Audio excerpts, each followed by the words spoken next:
যদি আপনি মেডিকেলের সামনে যান প্রতি মিনিটে মিনিটে 5-6 জন করে আহত হইতেছে। ওইদিকে অনেক রক্তাক্ত শিক্ষার্থী অনেকগুলো বের হয়ে আসছে। আইন শৃঙ্খলার কোনো কিছু নাই।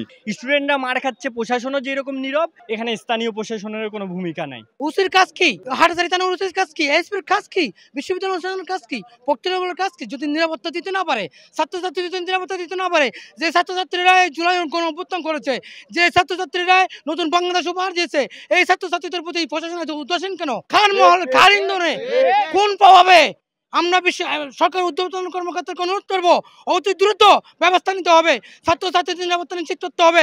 যারা সন্ত্রাসী কর্মকাণ্ড করেছে, যারা অন্যায় করেছে ছাত্রদের প্রতি, তাদের বিচার নিশ্চিত করতে হবে এবং বিশ্ববিদ্যালয় প্রশাসনের ফ্যাক্টরিয়াল বলি নাটক বাস ফুটক বাস ফ্যাক্টরিকে ত্যাগ করতে হবে। জি, আমাদের ক্যাম্পাসে কালকে রাত 12টা থেকে এই ঘটনা, কিন্তু এখন পর্যন্ত কোনো প্রশাসনের তো তৎপরতা দেখাই যায়নি। তারপরে যখন রাত্রেবেলা আর্মিরা আসছিল, তারাও ভোরের দিকে চলে গেছে। আবার আমাদের ভাইদেরকে সকাল 11টার মধ্যে তাদেরকে বিভিন্নভাবে আহত করা হয়েছে, ইটপাটকেল মারা হয়েছে। এবং আমাদের প্রভিসি মহোদয় এবং প্রভোস্ট মহোদয় ছাড়াও আমাদের যে প্রক্টর, তাদেরকে পর্যন্ত এখানে মানে বিভিন্ন ইটপাটকেল দিয়ে আহত করা হচ্ছে। এখন পর্যন্ত কোনো প্রশাসনের তৎপরতা নেই। আর্মি বলেন, পুলিশ বলেন, র্যাব পাশেই আপনার 2 কিলোমিটার পাশে আপনার ভাটিয়ারি ক্যাম্প, এখানে হাটহাজারী থানা, কিন্তু আমাদের এখানে কোনো ধরনের প্রশাসনের নাই। স্টুডেন্টরা মার খাচ্ছে, প্রশাসনও যেরকম নীরব, এখানে স্থানীয় প্রশাসনের কোনো ভূমিকা নাই। আমাদের আজকে সকাল 10টার পর থেকে আমাদের উপরে আক্রমণ হইতেছে, এখন পর্যন্ত 2টা বাজে, এখন পর্যন্ত কোনো ধরনের আমাদের প্রশাসন, সেনাবাহিনী, পুলিশ এখন পর্যন্ত আসে নাই। ওরা কই? ওদেরকে আমাদের নিরাপত্তা দেওয়ার জন্য ওদেরকে আমরা বাধা দেই না? ওদের জন্য কি জন্য রাখা হয়েছে? বাটিয়ারি এখান থেকে কতটুকু ক্যান্টনমেন্ট? আমার জন্য কেউ আসছে? এখন পর্যন্ত কেউ আসে না। মানে কি? প্রতি সেকেন্ডে যদি আপনি মেডিকেলের সামনে যান প্রতি মিনিটে মিনিটে 5-6 জন করে আহত হইতেছে।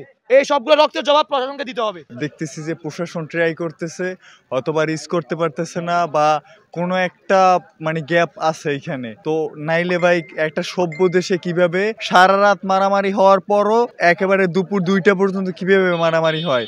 এখানে তো কোনো একটা ল্যাকিং আছে, বড় একটা ল্যাকিং আছে, যে কারণে পুলিশ প্রশাসন নাই, আর্মি প্রশাসন নাই, আইন শৃঙ্খলার কোনো কিছু নাই। একেবারে বর্বর জাতির মতো হামলা করতেছে সাধারণ শিক্ষার্থীদের উপরে। আমাদের সকল শিক্ষার্থী এখানে নিরস্ত্র, ওদের কাছে কোনো অস্ত্র নাই, বাট ওদের সবার এলাকাবাসী সবার কাছে তারা একদম সশস্ত্রভাবে আমাদেরকে অতর্কিতভাবে হামলা করতেছে। আমাদের অনেক শিক্ষার্থী, কিছুক্ষণ আগে আপনারা দেখতেছেন ওইদিকে অনেক রক্তাক্ত শিক্ষার্থী অনেকগুলো বের হয়ে আসতেছে। তো এখন এখানে দেশের প্রশাসন কিছু করতেছে না, আমাদের ভার্সিটি প্রশাসন সমতার চেষ্টা করে, ওদের সক্ষমতা না থাকার কারণে কোনো প্রতিরোধ করতে পারতেছে না।